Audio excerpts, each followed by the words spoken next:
আমি এটা হয়ে গেলে চানটা আগে করিয়ে দেবো, বেলা গড়িয়ে গেল।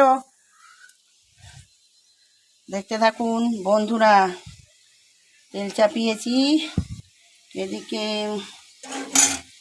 এখানে দিয়েছি কি হলুদ দিয়েছি, আর 1 চামচ শুকনো লঙ্কা দিয়েছি। বুড়োর দাঁতে যাবে তেল ধরিয়া, পোস্ত খাইয়া। বন্ধুরা দেখতে থাকুন। এই পোস্তর রেসিপিটির নাম হচ্ছে তেলে ঝালে বুড়োর পোস্ত। হচ্ছে তেলে ঝালে বুড়োর পোস্ত। একদম